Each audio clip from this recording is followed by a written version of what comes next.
Preocupações dos jovens no mercado de trabalho. Os desafios de ser cineasta independente.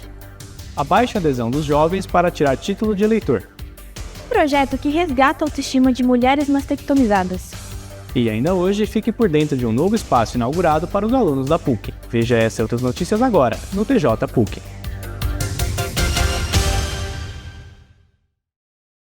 Boa noite. Boa noite.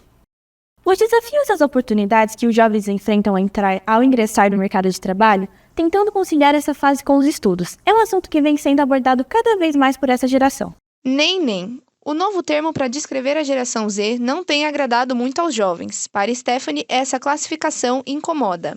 Eu só me sinto muito ofendida porque eu faço curso de sábado na Unicamp, trabalho de segunda a sexta, faço curso no Patrulheiro, chego em casa, faço estudo para ir para a escola, tem prova lá. Então, acho que a sociedade não está pronta para ver que a gente tem mais responsabilidade do que eles tinham. A nova classificação que descreve jovens que não estudam nem trabalham reflete dados recentes divulgados pelo IBGE, que mostram o Brasil com altas taxas de desemprego. De acordo com o diagnóstico feito pela Subsecretaria de Estatísticas e Estudo do Trabalho, do Ministério do Trabalho e Emprego, os chamados nenéns somam 7,1 milhões, sendo 60% mulheres, a maioria com filhos pequenos. Esse é o caso da Ana, que decidiu voltar ao trabalho depois de ganhar o seu bebê. Quando ele nascer, fizer uns 4 meses mais ou menos, aí eu já começo a ingressar na área de trabalho. Para muitos ingressantes no mercado, a informalidade é uma porta de entrada. Esse foi o caso do Samuel, que iniciou sua jornada em uma hamburgueria. Eu era chapeiro, eu fazia tudo e um pouco, sabe? Eu era atendente, eu varria o chão, limpava o banheiro. Em relatório divulgado pela OCDE, Organização para a Cooperação de Desenvolvimento Econômico, o Brasil se encontra numa porcentagem de 24,37% dos jovens entre 18 e 24 anos que não estudam e nem trabalham. É em busca de contornar esses números que programas como o VIBE vêm sendo cada vez mais procurados. O programa VIBE tem o objetivo de oferecer educação profissional, com base na experiência adquirida no tempo de serviço na prefeitura. São 147 jovens aqui na prefeitura hoje. E assim, a gente disponibiliza as ações do VIBE para eles, mas assim, tem uma interação total deles, eles participam das rodas de conversa, das palestras, tem tido feedback muito positivo com relação às atividades que a gente tem proposto para eles. Então está sendo bem bacana. A PUC Campinas inaugurou uma área de produções tecnológicas e experiências educativas destinadas aos seus alunos. O repórter Bruno Dantas está lá para contar um pouquinho mais sobre o espaço. Boa noite, Bruno. Boa noite, Murilo. Boa noite, Isabelle. Falamos aqui diretamente do Campus 1 da PUC de Campinas, onde estamos com o professor Victor Corte Real, que vai nos introduzir um pouco sobre o projeto Manacás. Professor, gostaríamos de saber qual foi a ideia que deu o pontapé inicial para a realização desse projeto. O Manacás começa a ser pensado desde o ano passado, como sendo uma iniciativa da universidade proporcionar para os cursos de licenciatura melhores experiências de aprendizagem na formação de professores. Mas esse embrião cresce e a gente percebe que é possível fazer mais pela educação, pelo ensino na PUC, pensando nos tempos contemporâneos. Então o Manacás surge como uma iniciativa para proporcionar experiências de aprendizagem realmente inovadoras, que modifiquem o processo tradicional do ensino-aprendizagem, as dinâmicas das aulas, por meio de um espaço físico, de uma equipe de apoio, de diversas iniciativas que envolvem o desenvolvimento de objetos digitais de aprendizagem. Por meio disso, o Manacás vislumbra a possibilidade de oferecer aos estudantes e aos professores novas possibilidades realmente de adquirir conhecimento, desenvolver projetos e proporcionar realmente um ganho para a sociedade. Incrível. Falando em projetos inovadores e novas iniciativas, confira aí novas imagens do próprio ambiente do espaço do Manacás. Falando em ambiente, em novas iniciativas, falando em intuitos tecnológicos e incentivo aos estudos, quais são as possibilidades do Manacás estar trabalhando com projetos envolvendo artes, música, teatro? Pois é, o Manacás ele é um espaço de desenvolvimento de aprendizagem, estudos, mas também do espaço para desenvolvimento artístico, cultural. O que a gente entende enquanto programa Manacás, né? Mais do que um projeto, mais do que um espaço físico, realmente é um programa institucional que permite, por meio do desenvolvimento de atividades, que hard skills, soft skills, conhecimentos técnicos, humano-afetivos funcione de maneira integrada. Não como se, por exemplo, nós tivéssemos o desenvolvimento de uma atividade de fim, que é o desenvolvimento, por exemplo, de um conhecimento técnico, não estivesse associado com questões mais sensíveis, como a relação com a arte, com a cultura, questões de bem-estar, muita preocupação com a saúde mental. Então, o Manacás também tem esse foco, que o conhecimento seja desenvolvido, seja praticado, seja explorado, mas que também questões como a arte, a cultura, funcionem de maneira integrada. Por quê? Porque por meio dessas possibilidades é mais lúdico o processo de ensino e aprendizagem, é mais marcante, fica mais marcado enquanto experiência de aprendizagem e não simplesmente a transmissão de conhecimento e assimilação de um conhecimento, mas sim isso por meio de um contato mais vivo das relações humano-afetivas por meio, por exemplo, da arte e da cultura. Excelente. Falando sobre contatos, também surge uma última dúvida para encerrarmos esse assunto. Gostaria também de saber, professor, quais seriam as possibilidades e meios que a sociedade externa à Universidade PUC Campinas teriam para estar acessando o espaço do Manacás? O espaço do Manacás é um espaço aberto, né? Tanto para o público interno quanto para o público externo. Então, a área de convivência, que é a parte inicial, central, na verdade, de entrada do Manacás, é um espaço que está sempre aberto, manhã, tarde e noite, para estudantes, professores, a comunidade interna e externa da PUC encontrar ali um espaço inovador e também inspirador para desenvolvimento de estudos e de projetos. Então, é um local que qualquer pessoa que entre na universidade pode fazer uso. Agora, a parte dos fundos do Manacás, que é uma parte mais de desenvolvimento efetivamente, ali é por meio de projetos. Então, tanto professores da casa, alunos da universidade, como a comunidade em geral, por exemplo, uma escola, uma empresa, uma entidade, uma ONG, pode nos procurar, porque o Manacás agora é um espaço que funciona, né, desde março. Então, chegando na universidade, tendo um interesse em desenvolver um projeto que a finalidade seja proporcionar uma experiência enriquecedora no processo de aprendizagem, de ensino, de estudo, qualquer parceiro é bem-vindo. Chegando na universidade, a gente recebe por meio do Manacás e constrói junto. É legal falar sobre isso, que o Manacás não é espaço para fazer no Manacás projetos, mas sim fazer com o Manacás. A ideia é essa, o Manacás é um ambiente de desenvolvimento, seja interno ou seja com público externo. Muito obrigado, professor. Murilo e Isabelle, é com vocês. Muito obrigado, Bruno. Este ano temos eleições municipais e com elas surge uma preocupação: a baixa adesão entre os jovens de 16 e 17 anos em tirar o título de eleitor. Veja agora na reportagem de Caio Lima. Você sabe o que esses jovens têm em comum? Todos têm entre 16 e 17 anos. E sabe o que mais? A maioria deles ainda não tirou o título de eleitor. Para mim, o voto é o meio que o cidadão tem de contribuir com a política, né? Então, acho que o jovem de 16 anos já tem conhecimento e discernimento para escolher seus representantes e acho que é muito importante isso, principalmente você ter o voto consciente. Em uma sociedade onde a política muitas vezes parece distante, a falta de incentivo é um dos fatores que contribui para o desinteresse dos jovens pela política.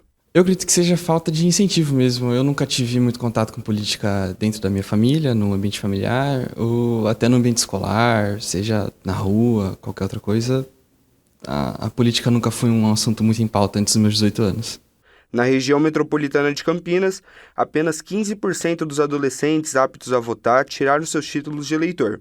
E a cientista política Carolina Galina aponta os possíveis caminhos para reverter este cenário.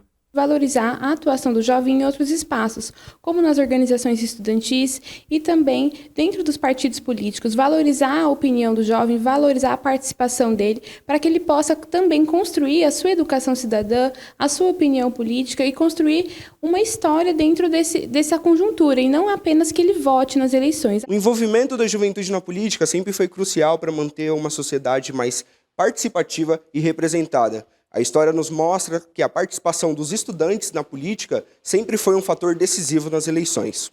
É um papel que é histórico e que é central, né, na política brasileira.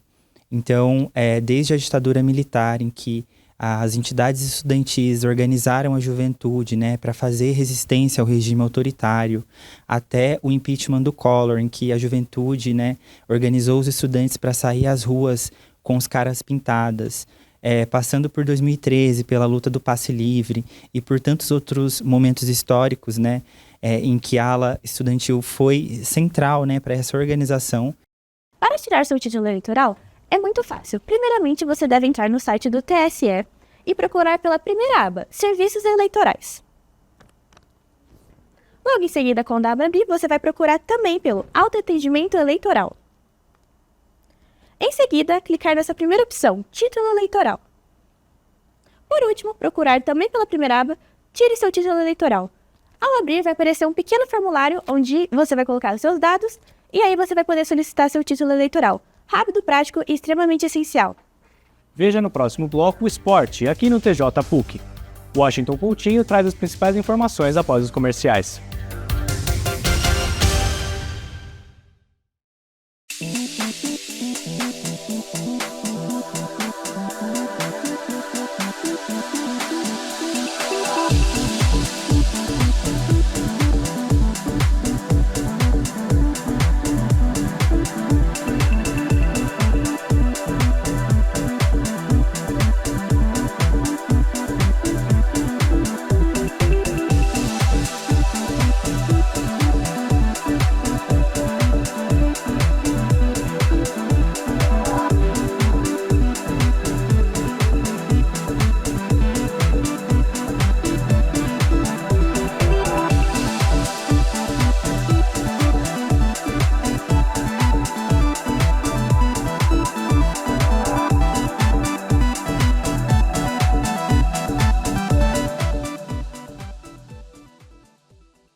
E agora, o esporte.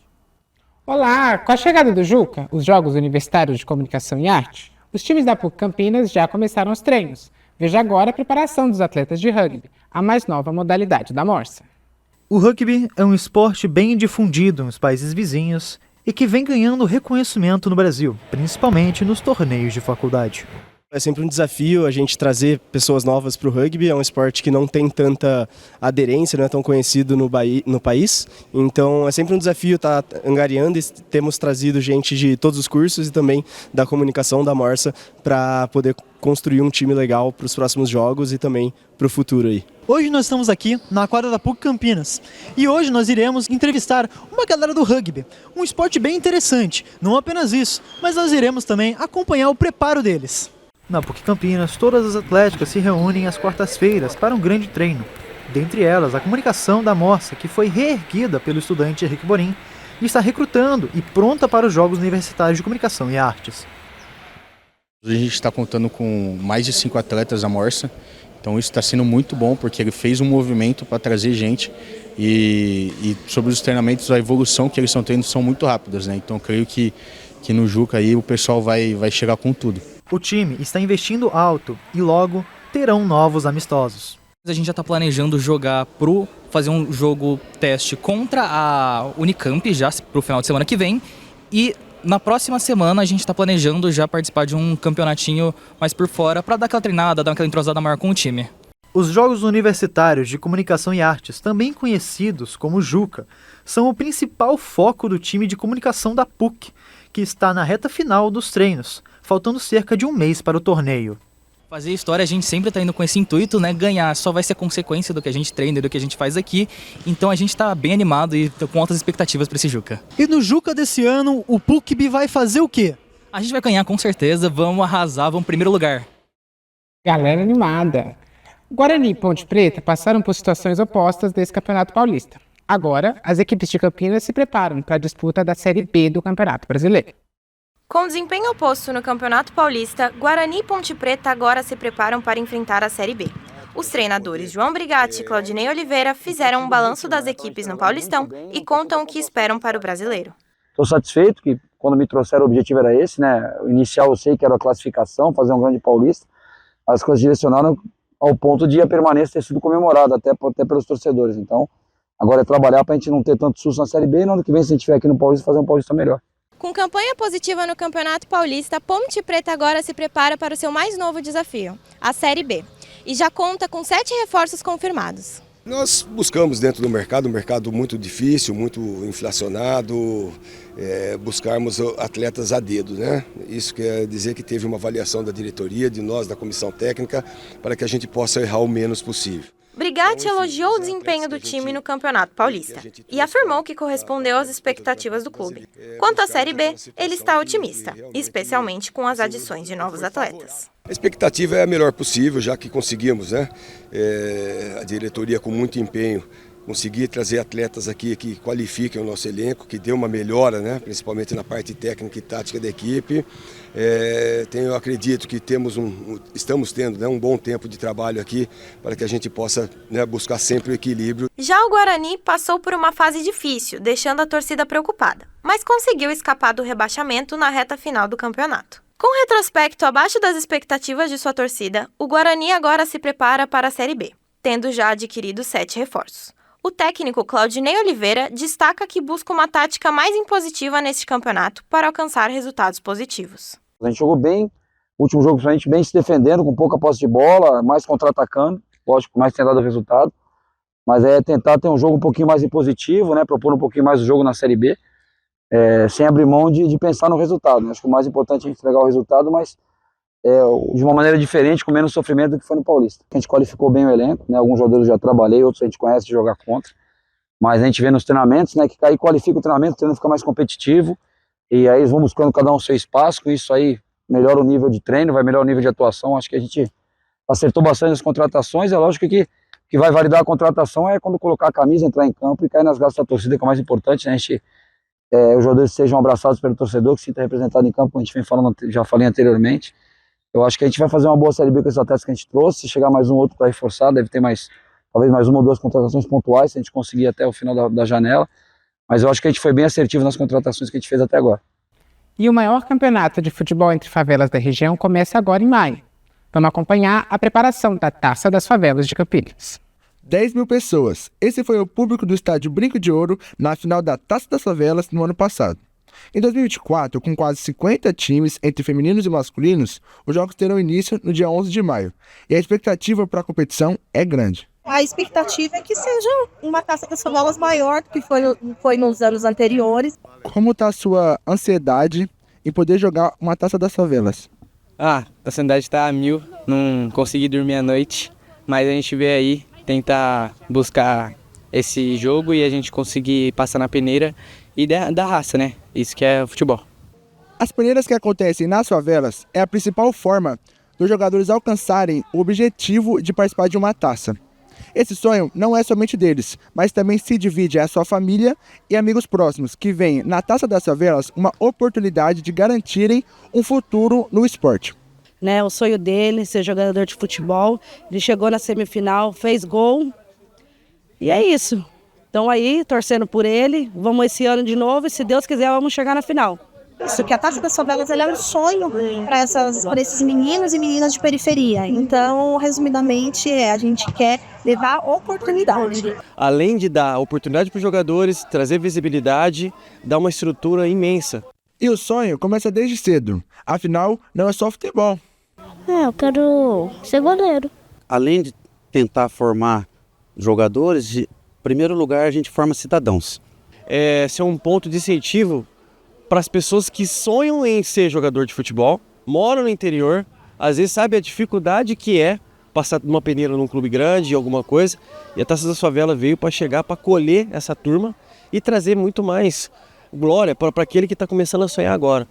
A grande final vai acontecer no dia 22 de junho, no estádio Brinco de Ouro da Princesa, e será transmitida pela TV aberta. E essa é a maior vitrine do futebol para quem vem da favela. Então a gente está falando de jovens periféricos no horário nobre da TV, jogando e realizando seus sonhos. Então, assim, esse é o retorno que a gente tem. É muito importante, porque é meu último ano, então é uma ótima oportunidade de jogar a taça e se dar bem. E, se Deus quiser, fazer uma boa Taça das Favelas e abrir mais oportunidades para minha carreira. E hoje o esporte vai ficando por aqui. TJ PUC volta já, sai daí não.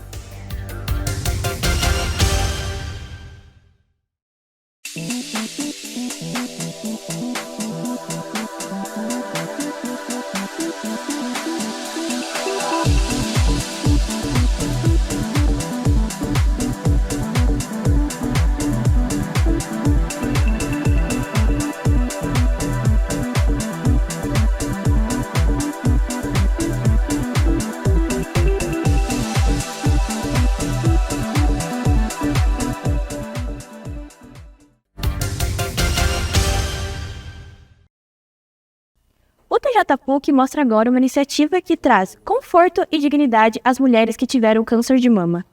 Com um processo de fabricação em torno de 2 horas, o sutiã delas é confeccionado pelo ateliê de costura delas, um empreendimento impulsionado pela organização Enactus Brasil, na Unicamp com o projeto Madre Pérola. O produto foi desenvolvido para mulheres que passaram pela mastectomia, com a retirada de uma ou ambas as mamas, ou para mulheres que necessitam de uma opção especializada não facilmente encontrada no mercado. O principal foco era ajudar uma comunidade em vulnerabilidade social, que no caso era a comunidade de costureiras, a terem o seu empoderamento, terem o seu empreendimento e conseguir ter uma renda que o complementasse ou fosse a renda completa da família. E junto com isso, paralelamente, teria a parte das mulheres mastectomizadas que serão beneficiadas tendo esse acesso a um sutiã que fosse de qualidade e que trouxesse autoestima, sendo diferente do que tinha no mercado até então. Além dele ter todo o preparo, né, que o material é um material que é antialérgico, a renda que não dá alergia, e pega toda a parte, né, do corpo. Uma senhora, né, que ela fez uma cirurgia totalmente diferente, que não foi da mama, mas ela fez tirar nessa parte do pescoço e ela tinha dificuldade com sutiãs, normal que compra nas lojas. Então, ela veio aqui e a gente adaptou tudo para ela, foi uma adaptação. A gente colocou alça com espuminhas, assim, para que não machuque, né? E então, foi uma das pessoas que a gente teve que mudar totalmente os sutiãs. E ela ficou muito feliz, amou, adorou. Pegou já uns 4 sutiãs já. Disponibilizada pelo Instituto Nacional de Câncer, a estimativa da doença no Brasil de 2023 até 2025 está prevista para 73 mil novos casos. E, segundo a Sociedade Brasileira de Mastologia, a operação de mastectomia é indicada em 70% dos casos de câncer de mama diagnosticados no país. Tem diferentes tipos de mastectomia, então a gente pode considerar uma mastectomia bilateral, uma mastectomia unilateral, onde a gente só precisa operar uma mama. Cada vez mais, atitudes como essa, de você promover que elas se vejam bonitas, que elas se vejam de uma maneira especial e que elas se vejam não refletidas em uma doença, isso eu acho que é o nosso principal o nosso principal foco em fazer as coisas acontecerem. E agora acompanhamos a agenda cultural de Campinas e região, com a Maria Eduarda. Boa noite, Maria.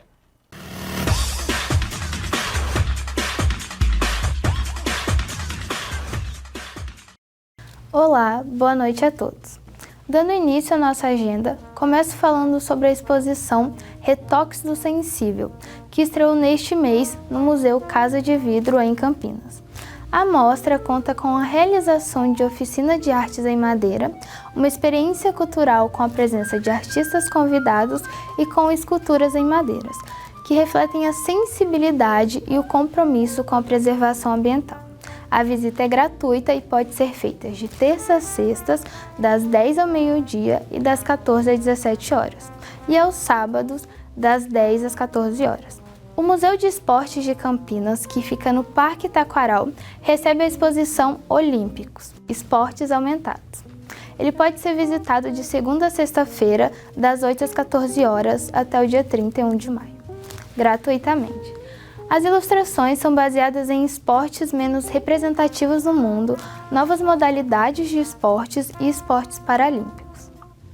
O Museu de Imagem e Som exibe neste domingo O Silêncio dos Inocentes, filme ganhador de diversos Oscars, como de melhor filme, melhor ator, atriz, melhor direção e melhor roteiro adaptado. A exibição é às 4 da tarde. Falando em filmes, no início deste mês de abril, a Escola de Linguagens e Comunicação da PUC Campinas recebeu 2 importantes eventos de audiovisual. Um deles foi a estreia do Cineclube Inédit em Campinas, com a exibição do filme Mangue Beat. Era quase uma tendência natural de tocar rock naquele período. Ninguém queria ser uma banda de Recife, todo mundo queria ser uma banda de Londres. Eu acho que não era muita parte da gente. Acompanhado de um debate. Ele contou com a presença do diretor do festival, Marcelo Alice, o músico Fred 04 e a jornalista Isabela Faria, da TV Folha.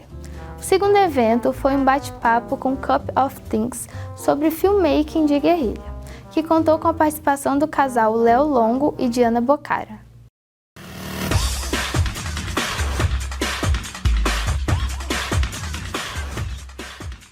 Os desafios para ser um cineasta independente. Descubra agora quais alternativas esses profissionais utilizam para fomentar o cinema local.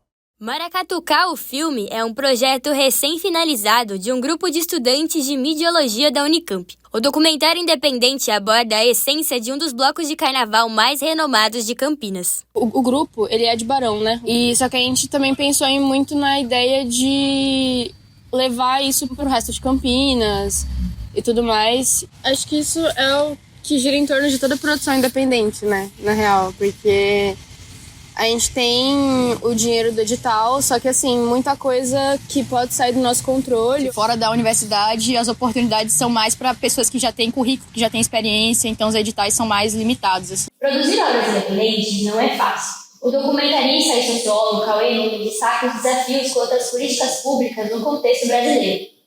Já existem políticas públicas para produção, que são políticas para produzir os documentários. Então tem tanto o Fundo Setorial do Audiovisual, que é ligado ao Ancine, tem os editais públicos, existem as leis de incentivo. Então, para a produção existe um incentivo maior. Agora, para a exibição é mais difícil. Outro ponto importante para a produção é a ética. O filme Maracatucá enfatiza isso. E, pelo menos eu tenho muita expectativa de fazer outros projetos como esse e sempre, enfim, tentando levar a partir do audiovisual coisas que eu acredito, né? Eu acho isso muito importante. E eu acho que esse documentário ele conseguiu fazer isso, assim, questão, enfim, envolvendo questão de intolerância religiosa, racismo. Como o documentário está lidando com fatos que aconteceram com a vida das pessoas, a gente tem que lidar de forma ética, primeiro acho que no sentido de ser transparente com as pessoas, dizer o que a gente está fazendo, qual é a proposta e ver se as pessoas topam. O jornalista e produtor audiovisual Adriano Menezes acaba de trazer para Campinas o Cineclube Inédit, de um grande festival de documentários. Segundo ele, a proposta é contribuir para divulgar e debater documentários. Eu já tenho uma trajetória com cineclubes anteriores ao Cineclube Inédit. E, entre outras coisas, trouxe nas outras oportunidades o filme Saudosa Maloca, que todo mundo está vendo aqui. O circuito cineclubista de Campinas é um circuito forte em função da capital, mas como interior é muito forte. Chega a ser até um ativismo, né? Fazer cinema no Brasil é um ato de resistência. E a edição do TJ PUC de hoje fica por aqui. Agradecemos a audiência de todos e nos vemos na próxima edição. Boa noite.